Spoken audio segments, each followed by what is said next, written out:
Bonjour et bienvenue dans cette partie d'algorithmique concernant les tableaux. Introduction. Si dans un programme nous ayons besoin simultanément de 20 valeurs, par exemple des notes pour calculer une moyenne, la seule solution c'est déclarer 20 variables. Moyenne c'est n1 jusqu'à n20 divisé par 20. Dans un programme de gestion avec quelques centaines ou quelques milliers de valeurs à traiter, ce sera impossible. Solution de problème. Rassembler toutes les variables en une seule. Un ensemble de valeurs portant le même nom de variable et repéré par un nombre s'appelle un tableau, ou encore une variable indicée, le nombre qui au sein d'un tableau sert à repérer chaque valeur s'appelle chaque fois que l'on doit désigner un élément du tableau, on fait figurer le nom du tableau suivi de l'indice de l'élément entre parenthèses. Les tableaux, structures de données permettant d'effectuer un même traitement sur des données de même nature. On a tableau à une dimension, tableau à deux dimensions. Exemple d'application. Ensemble de valeurs entières réelles booléennes, ensemble de noms type chaîné, ensemble de caractères type caractère, ensemble d'adresses type adresse, nom, adresse, numéro de téléphone par exemple, ensemble d'ouvrages. Traitement opérant sur les tableaux. On veut pouvoir créer des tableaux, ranger des valeurs dans un tableau, récupérer, consulter des valeurs rangées dans un tableau, rechercher si une valeur est dans un tableau, mettre à jour des valeurs dans un tableau, modifier la façon dont les valeurs sont rangées dans un tableau, par exemple trier de différentes manières, effectuer des opérations entre tableaux, comparaison de tableaux, multiplication, etc. Exemple. Exemple 1, tableau salaire. Donc, comme vous voyez, on a une ligne et des colonnes. On trouve le salaire. Ces salaires sont rangés dans un tableau qui s'appelle tableau salaire. Exemple, tableau des réels. Dans ce cas, le nom du tableau, c'est table. Indice, comme vous voyez, l'indice du tableau et le contenu du tableau.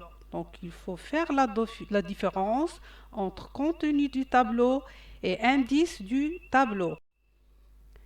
Alors, dans notre exemple tableau salaire de 20 case, c'est-à-dire des cases, alors, la première case contient 10 000, la dernière ou la 20e classe, c'est 98 000.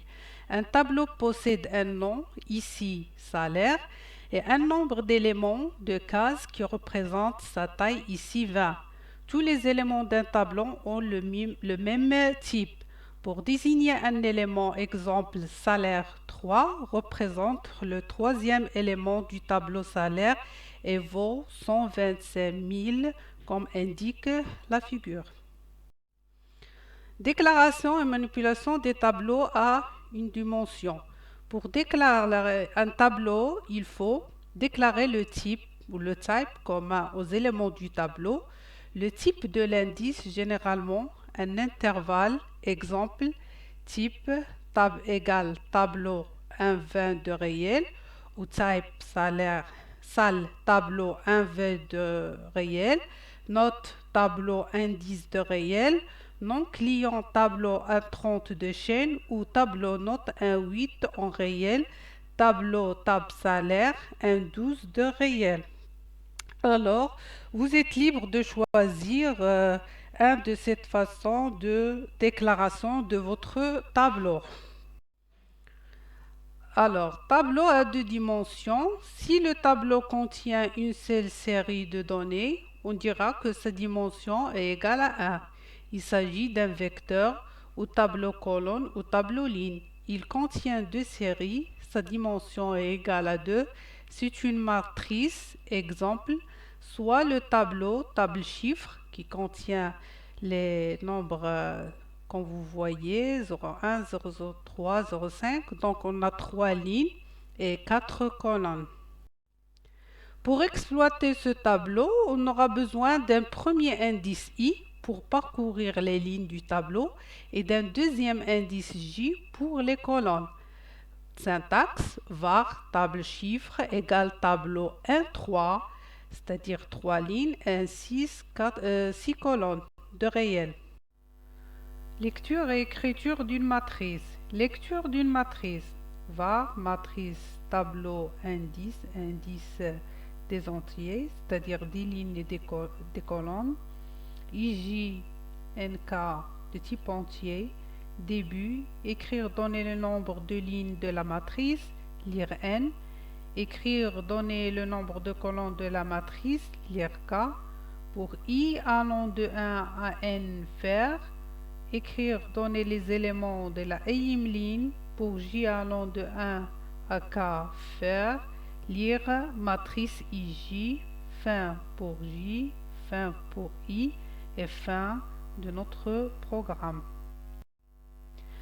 Merci. N'oubliez pas de vous abonner afin de recevoir des autres cours et exercices.